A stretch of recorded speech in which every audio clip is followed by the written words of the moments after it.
Hey, Eric, welcome to the podcast. I appreciate you taking time out of your day today to talk to me. Do you mind introducing yourself? Yeah, well, first of all, Brian, thank you for the invite on here. I've actually listened to several of your episodes and very inspired by what you're doing. My name is Eric Morley. I'm a co-founder of Blue Sea Creative Marketing Agency. We're out here in Orange County, California, and we've been in business since 1998. Long time, especially for a Long marketing time. agency. Yeah. So let's talk about what inspired the story of Blue Sea. How far do you want me to go back? I mean, the story Start at was the beginning. start at the beginning. Well, it's my background is I've worked with other marketing agencies. Actually, even going a step back further is my father was in printing. My mother was in direct mail. I grew up in that world. We would always go up on Thursdays to pick my father's check from the newspaper he worked at, and I was always inspired by, seeing how they put the art together, how the sales teams work together, how they printed things, and so forth. Summers I would spend them, with my mom. Is she did direct mail over in automotive dealerships, and so I'd help her do the filing afterwards and totally mess it up for her. But the thing is that's what I grew up with.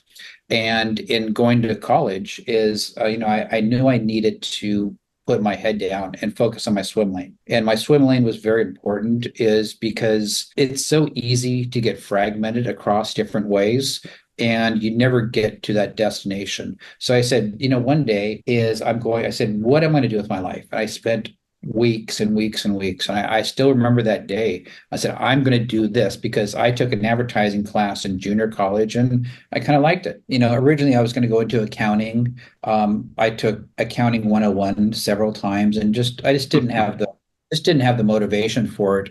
But my sister, she was our accountant for the first 10 years in business. And so basically I focused on that. I went to school for it, La Jolla Academy of Advertising Arts down in San Diego. And then I went to University of San Diego for my business degree and came back here, worked for a small agency. From that small agency, I went to a bigger agency, which was a nationwide automotive agency. And that was a automotive agency that basically is they dealt with tier three, which is dealerships. Mhm. And I did that for 2 years. And then from there, the agency life in a dealership agency is a whole different world. And I just didn't have it.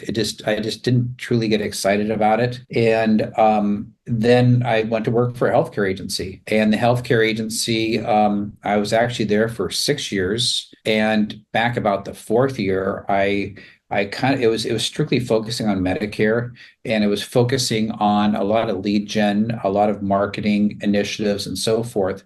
And the whole focus was doing ongoing marketing for these health maintenance organizations and Medicare risk contracts. And I came to a point one day where I'm just like, I just walked into the owners and I said, hey, I'm just really I'm not into this right now. I've got 8 weeks of accrued vacation.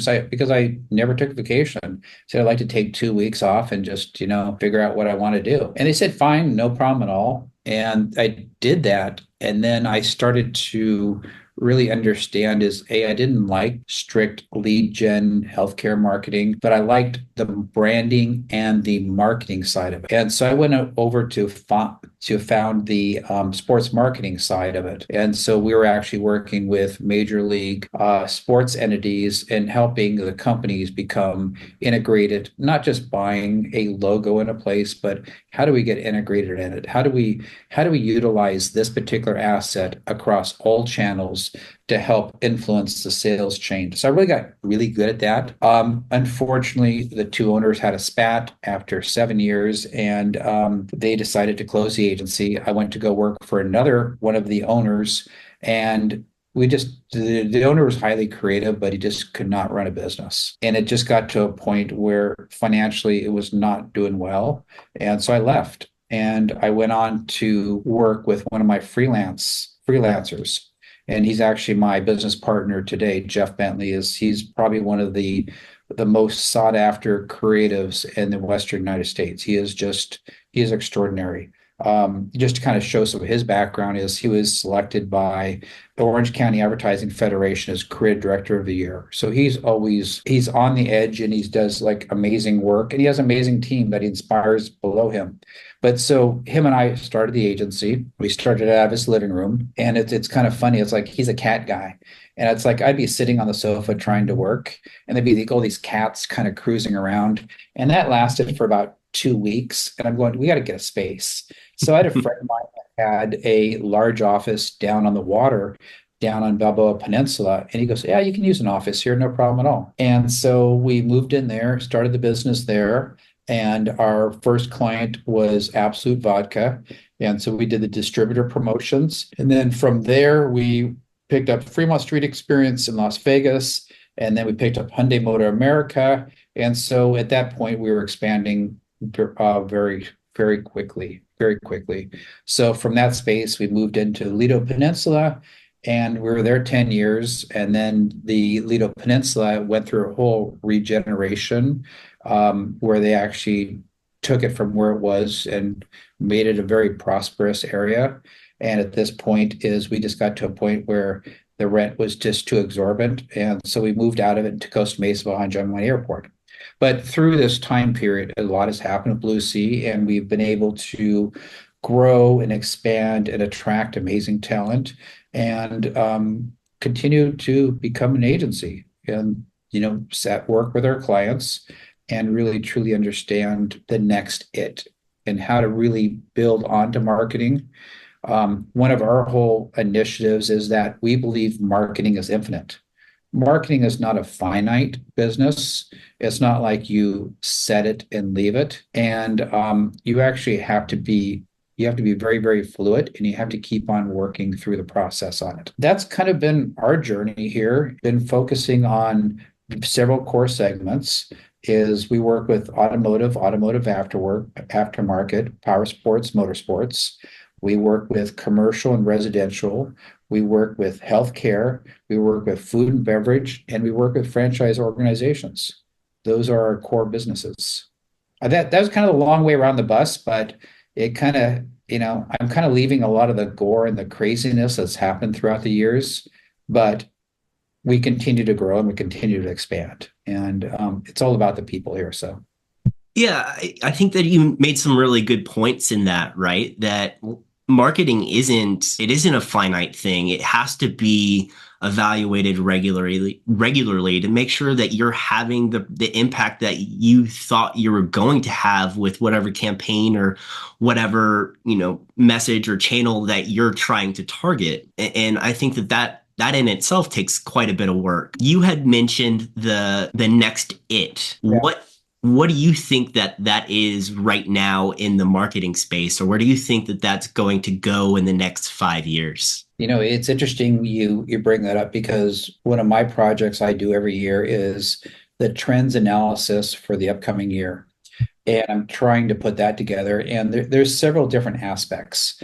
First of all is that marketing has to start with clarity. You have to be 100% clear with who you are, who you attract, where you've been, where you're at right now, and where you're going towards. We have a process, which we call a framework, which is called brand power here. And brand power is very specific, is that marketing is not just a tactical execution, but it is a strategy wrapped around goals and objectives.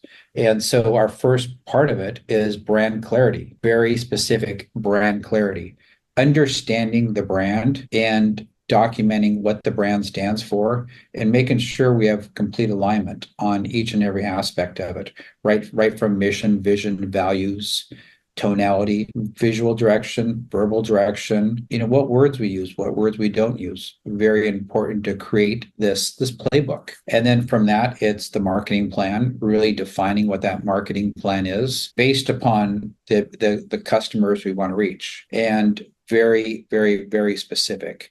The other aspect is that from that marketing plan is what does that creative campaign look like? Okay, if we're going to target these customers, what is it going to look like? And how do we roll that out? Do we use influencers? Do we use brand ambassadors? Do we use people that are core to the brand to tell that story? everything has to tell a story in each and every aspect of it. That's the core there. And then from that, we have the digital marketing side. And, what is the digital marketing and what do we really want that to achieve? And then we have the content marketing and social media. And then we have the KPIs and scorecards. Very, very, very important. If it's like if you're not measuring what you're doing, you're kind of doing stuff for the sake of doing it. And so with that 6 phase framework, we wrap this up a thing called brand power. I think that there are some brands who market right organically that don't necessarily kind of take the pulse check of what it is that they're doing.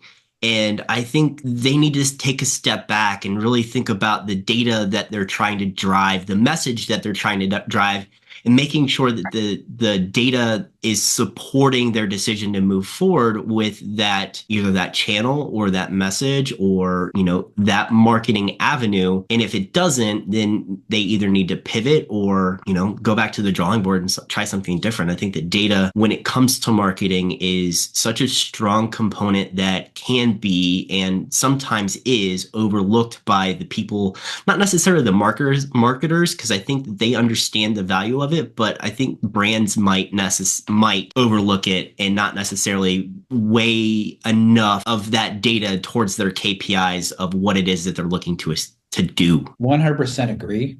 And the thing about it is that years ago, we didn't have data points. We didn't have data points. There was no way to measure it. And it even goes back to everything that we do in digital media. And, so we have a very robust digital media planning and buying department here.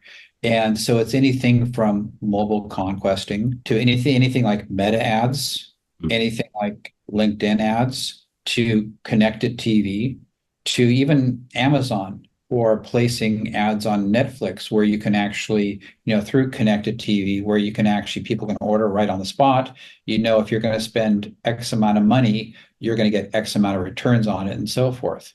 Very, very, very important.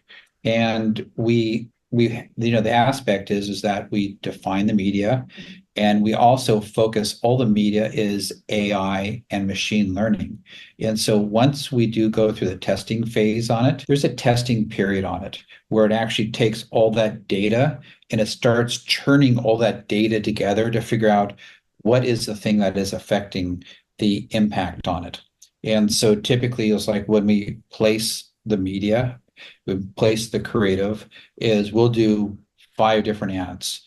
And then after 2 weeks, we're seeing what's working. Okay, what is the 20% that produces 80% of the results? Okay, then we drop those ads off. And so we always have control ads and we have test ads. So we're always testing ads against the control ads on it.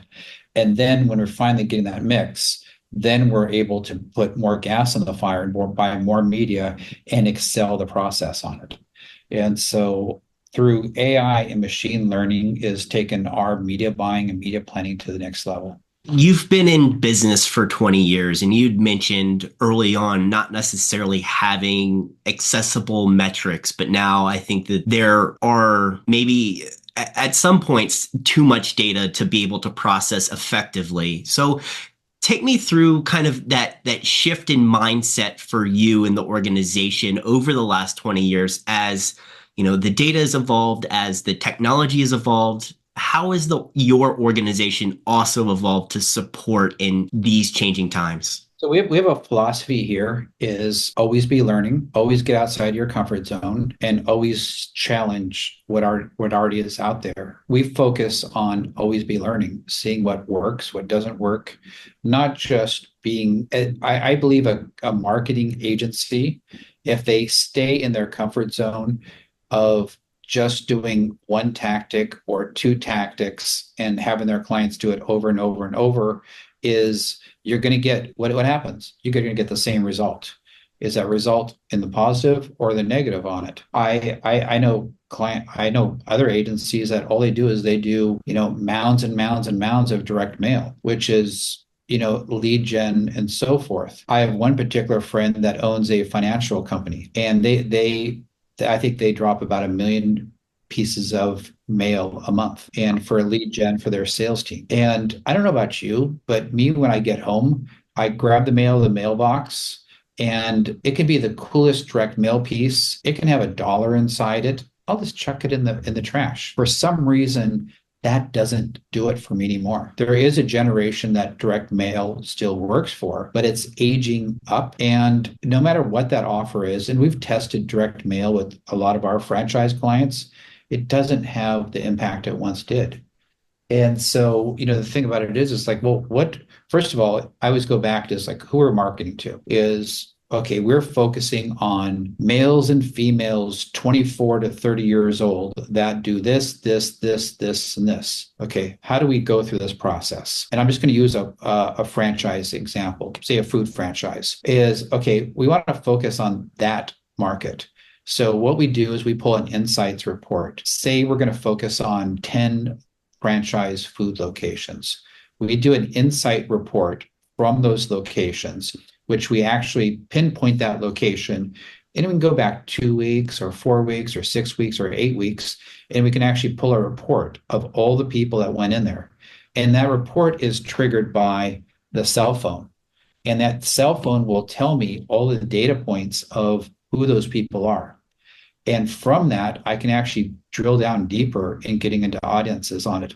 And so what we do is we take the 5 reports and then we merge them all together as one. And then we look at them separately of like, how we're going to conquer what we need to conquer. Okay, if we're going to focus on the 24 to 30 market is, okay, this location is very, very strong in the older market. Why aren't we reaching this market for this? We really examine that. It might be a point is like, okay, there's no traffic in that area for that age group, or that age group might have better options around there. So it gets very, very difficult. So we have to make, decisions on that. Then we go back to the reporting on it, the insights report of like, okay, what medias are each of those age groups looking at? And then we define accordingly on it. And then we can actually track back to whatever our media buy is. So we did a program for McDonald's, which was a test program, which was an offer. It was $4.99 for a large Coke and a large fries. And we wanted to focus on Generation Z, because what happened is the McDonald's customers aged up. And the biggest challenge is that how do you reach this younger market? Because if you're not filling in with the younger market, how are you going to, there's a point where, say someone's 55 years old, what happens when they're 65? They're probably not going to be more apt to buy. They'll move on to the next generation in their life. So you have to go back. So what we did is we did mobile conquesting. And what happened is when people came within 1.5 miles of that McDonald's, it triggered ads in front of them to show this offer. They click on the ads to download the ad to their phone, and they actually go into McDonald's, and we can track them right to the McDonald's. And then once they go to the POS machine and order that offer, we can basically do a scorecard, a KPI on that. What did we learn through the process is we're able to track these people. And these people have never been to that particular McDonald's before in the last 12 months. So all these people saw this offer, saw McDonald's as a priced right offer, and they went to the McDonald's. Want to know what we learned? Is they never no we had some people respond to the offer, but they got there and they ordered up to combos. And it's like, oh, it's interesting. And then we're able to track their second trip back and their third trip back and their fourth trip back. And it's like, oh, it's kind of, I see. So our marketing message was on target. Our response on it was different than we expected, but we're able to track that through mobile dashboards, which are available 24 hours, 7 days a week to our clients, so they can actually look and see what's going on it.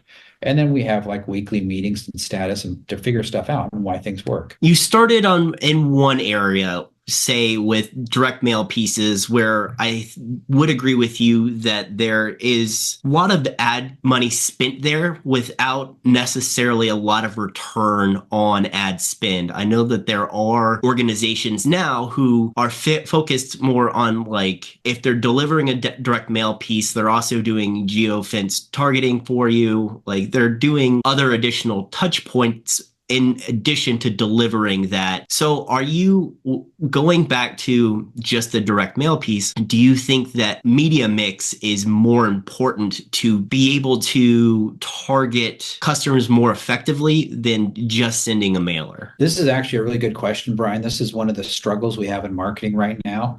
And I challenge people is what is more important, media mix or customer journey? And customer journey helps define the media mix.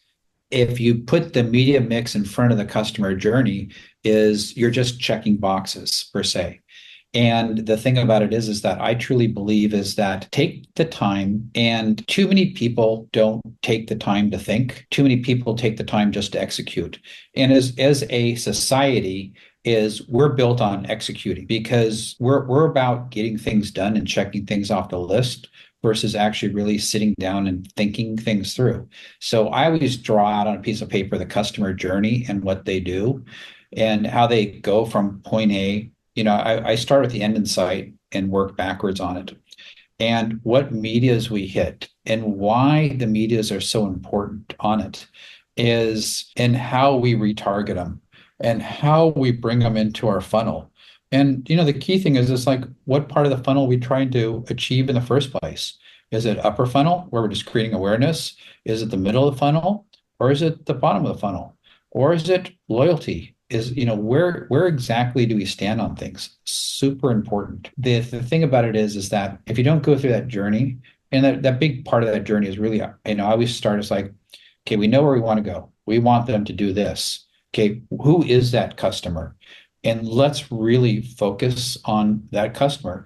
Okay, we want to focus on 24 to 30 years old. And what do they do? What is the triggers that they want to come to our location or buy our product? Or if it's an online store, it's like what triggers them? Timeliness.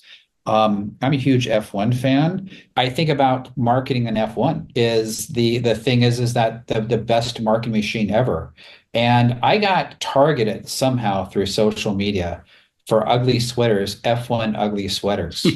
And it's kind of funny because I just go, you know what? That would be kind of cool to have this year.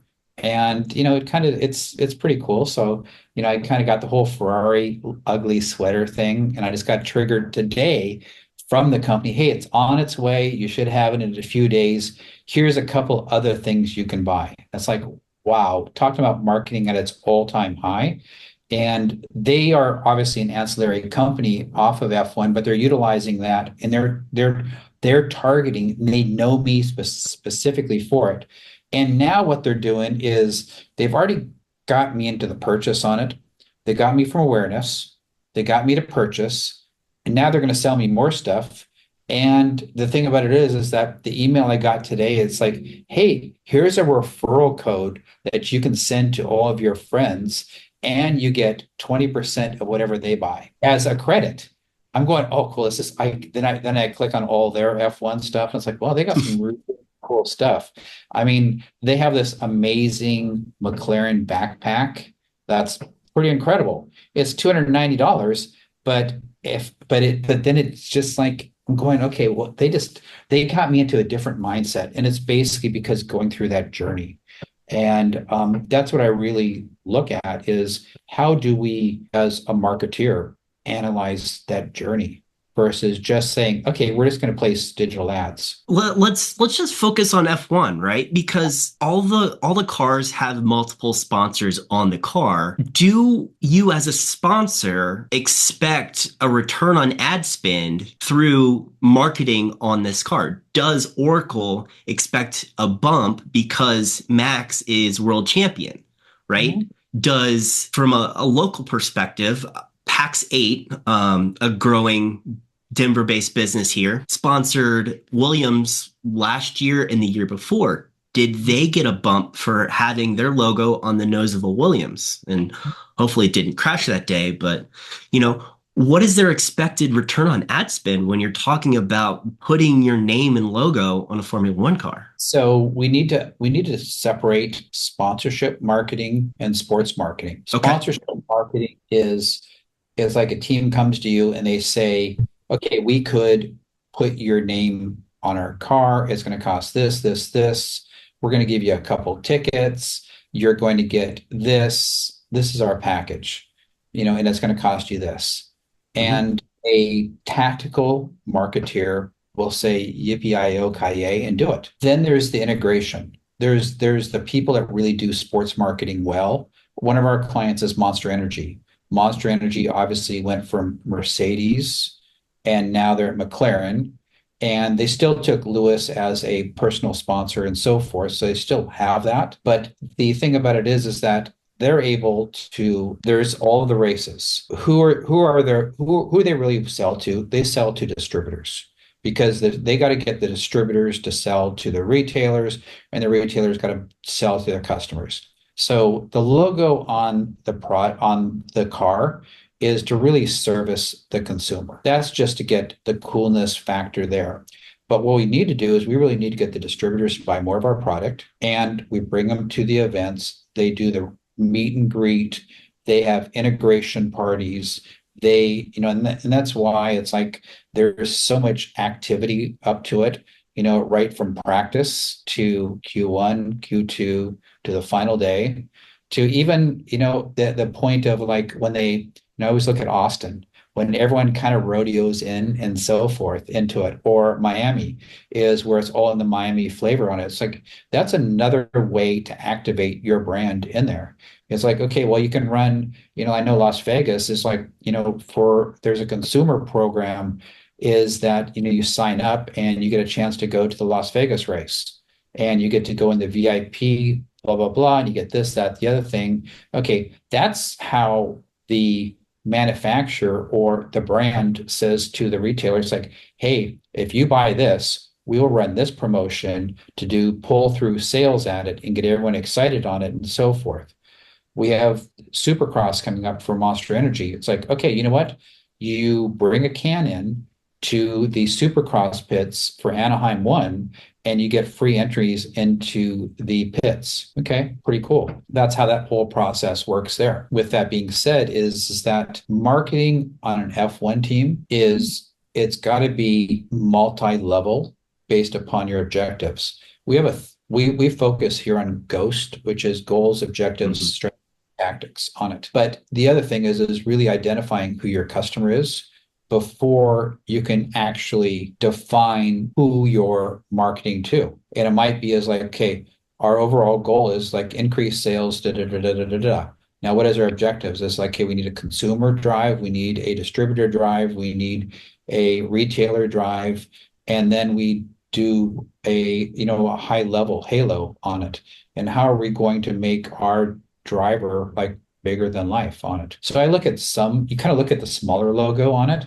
It's like, oh, those people are just like, it's almost like it's a story to tell that they're a part of, but they really haven't thought it out is like, how are they going to monetize that sponsorship? And that kind of goes back to my sports marketing roots from years and years ago, it's the point of that we need to become better and we need to become better thinkers in how you plan versus just do. So you had mentioned that Monster is a client. And in my mind, I think that Monster themselves, they have a good reach when it comes to like youthful engagement. So your Gen Z, Gen Alpha, because of the types of people and events that they sponsor. You had mentioned the motocross. Like, Yeah. absolutely. I would, in 8 years, I'm definitely going to take my son to be able to do something like that. Do you think that there's other opportunities for brands who are looking to target those younger audiences that aren't necessarily marketed to yet because of targeting through those types of sponsorship? That's a question that we struggle all the time on it is say, for example, and we have a client that is a very well-known client and they're 35 years old now and they have in the early days is that they marketed towards 18 to 24 action sports. And then those people grew up, right? Mhm. And now those people are 45 to 60, right? And I'm like, okay, how are we going to start reaching into this market over here? Super important. And so the way we reach into the market is that we focus on the medias that attracts. So we're just launched a new TikTok channel for them, and we're going to be building that TikTok channel to really focus on that particular age group to help drive that age group there. We're also going to do collabs with other influencers in that age group in the regions that these locations are and getting them to collab with us on each and every aspect so it shows their life. It's kind of like if you're 45 years old, do you really want to see a 45-year-old in your marketing? Or do you want to see someone that's in their 30s? You want to always aspire to look younger, unless, and here's the caveat, unless it's a product that targets exactly who you are today and what you absolutely positively need to survive. It is kind of funny as like I was flipping through the news yesterday, and it just kind of shocked me is Tony Hawk, someone that I've grown up with Love years. Tony Hawk. I mean, you just can't not love Tony Hawk. And he's actually on a news station that clearly targets people that are 50 plus.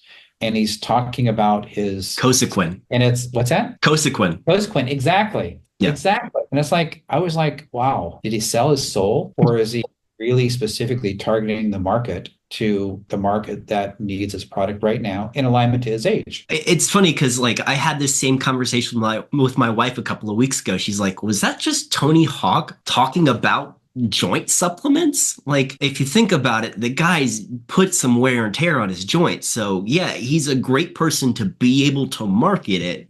And Uh, yeah, he's getting into that demographic, which it makes sense.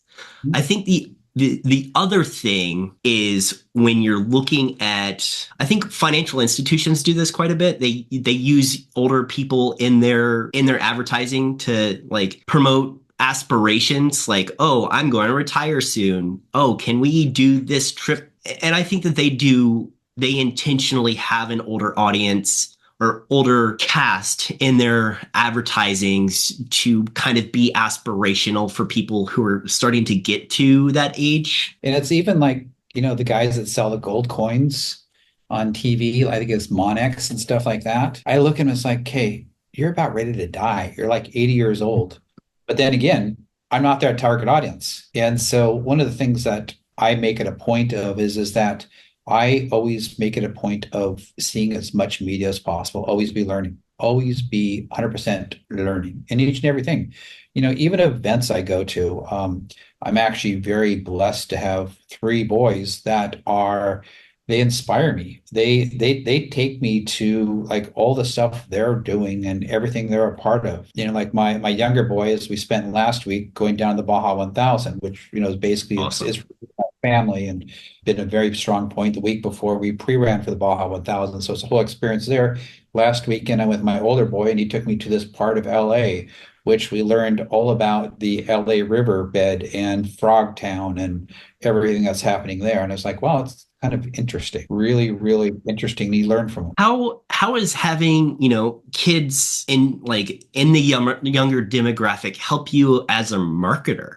It keeps me young, it keeps me thinking, and it keeps me learning. And I even go back to when I got in this industry is like, it's like get a mentor. And that mentor has been in the industry for a long time on it. And the whole thing is now it's like, I believe that the people of today are my mentors. It's like our team here, like my team that runs our social side here, Olivia. It's like the way she thinks and the way she can do things and the way that she formulates ideas. It's like, how did you think about that? It's like, oh, I just did it. It's like, okay, you're amazing. And I even look to my account team and how they approach things and how they do things is like, wow, that's pretty interesting. And nowadays, I'm going to leave technology off the table in this conversation, but just true understanding of marketing of what's cool and what's not cool that's so important to understand that the younger generation is going to tell you what's cool and what's not cool. One of our clients from Monster Energy is Joe Parsons, and Joe Parsons is like he started like with Monster he was like number 7. Now he's special projects. He's the MacGyver that goes in and fixes stuff and makes magic happen. But I've worked with them since 2004, and I'd be presenting all these things and all these ideas, and all these aspects of different things. And if there was something that was just kind of off, he would just say, Eric, is it cool? And I'd just go, no, it's not, Joe. It's not good. Okay, I'll come back. Okay. But through time, you learn what is relative. And I learn a lot from my clients too. I walk in their shoes. Is our team's required? Is like we bring a new client in. It's like, okay, they need to go spend a day at their facility. Go understand what they go through and how they do things. Do you know what? If it's a healthcare client, you know what? They're there to save lives or make your life better. Understand why versus guessing. Too many marketing firms guess versus actually walk, a day in the client's shoes. I think that that's a great thing to understand, right? Because perspective on any sort of problem is key. You and I may have the same problem, but our perspective of the problem may be completely different. Where for you, it's something easy to overcome, and for me, it may seem insurmountable. So it's really about understanding the perspective and kind of bringing it back to what you had talked about earlier is just understanding the who, what, when, where, and why of the client themselves, or your what you had mentioned, your ghost protocol. That's what Sure. I'm going to call it now. And just kind of making sure that all those things are relating back to one another to be able to execute on their behalf. Because marketing it's an interesting thing to do, right? You're taking your creative visions, but executing on somebody else's message on their behalf. So you have to blend your creative mind to deliver their message. And without understanding a client's perspective, that message could be way off. 100%. And that's the biggest challenge on each and every aspect of it and that's why you go through the ghost process is goals, objectives, strategies, tactics. It's like, okay, well, we're going to do a website. Why are you doing a website? Well, we want people to see us. Why do we want people to see us? Well, because we want people to learn about us. Who are those people? Okay, how do they come to us? Okay, I call it unpeeling the onion. And if you don't really unpeel the onion, you're not going to get to the destination. Mhm. It's kind of like you meet someone the first time, and I recently met this media guy, and his whole thing is he spent too much time talking about how great he was and everything he's done in the past. And I said, hey, name goes here, is just be yourself. It's like you don't have to prove anything here. It's like you just be a part of what this experience is. And your job is to create the storytelling from it. You don't need to prove yourself for acceptance. Prove yourself in the execution. Spend time focusing on the execution. Don't focus on trying to be someone you're not. And that's really important in marketing too, is that if you're this, don't say you're this. Right. Don't try to become someone you're not. And my understanding of what works and what doesn't work is by always being passionately studying what people have done. And that's the best part now is that you can study, learn, journalize what that journey is and execute now. Before it's like, okay, well, this worked in the past, so let's do it again. It's like, okay, whatever, whatever. And it's like now it's like everything's out there. Everything's an open book. Yep. And I even get to the point is, companies that have a social aspect of it and why that's important for companies to give back and become a part of a charity or giving back to make the world a better place. Like for example, my younger son owns a company called Van Speed. And what they do is they do Mercedes-Benz conversion companies. And he started the company when he was 17. He's 24 now. He's got 40 employees and 45,000 square feet. And he's got like a machine going. And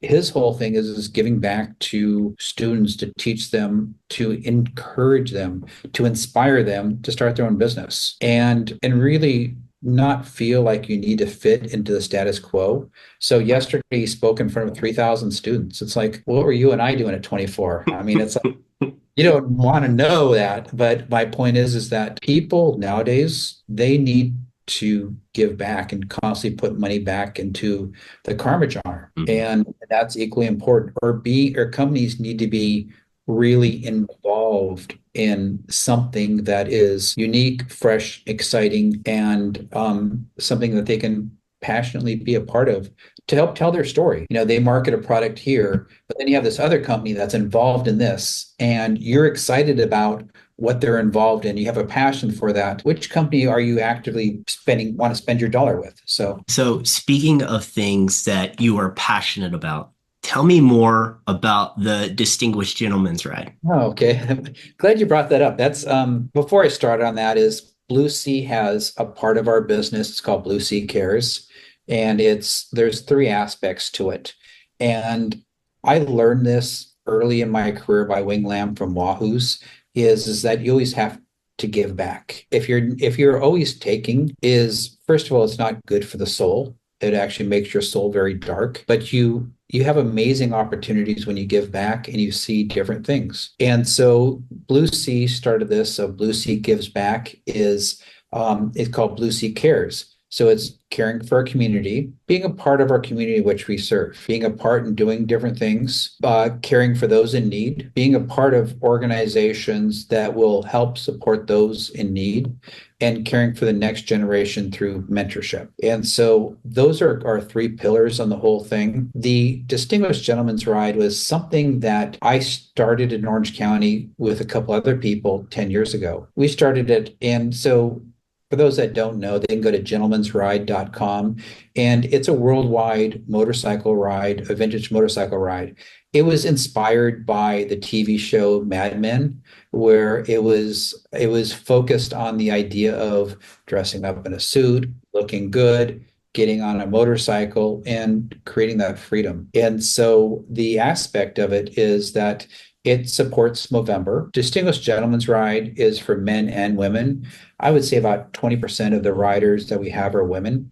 And so from that is we do a lot of, so it focuses on raising funds for men's male prostate cancer research and men's mental health. I don't care who the man is that those are two issues that totally affect both of us.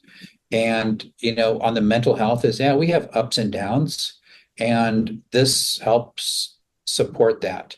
On prostate cancer there was one guy that rode with us, and he actually went ahead and got a check.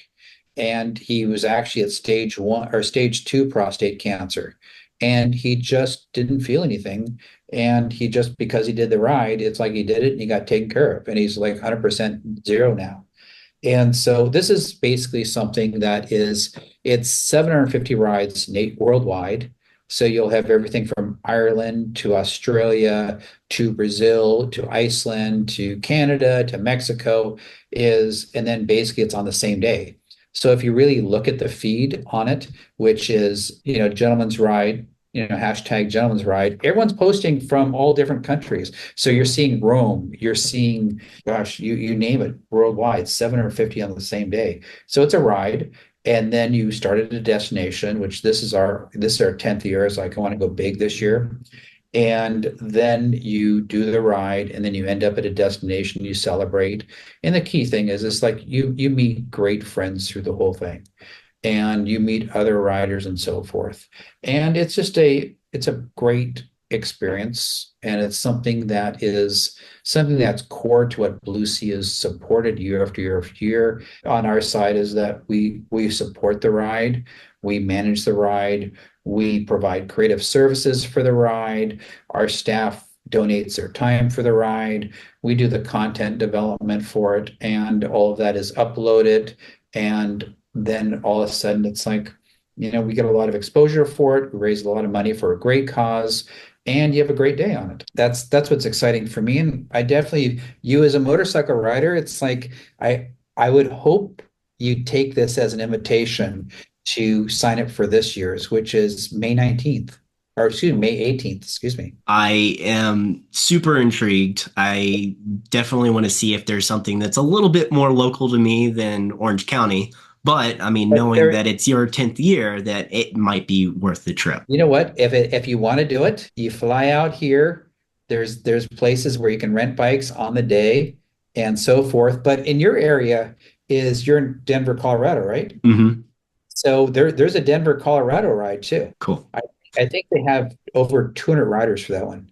Wow. Yeah, we've got a pretty good writing community out here. It's interesting. You mentioned, you just said something, community. Is a community is so important. A community is very interesting, fresh, and it's something brands have to embrace. If you don't embrace the community, then you're kind of on your own little island on it.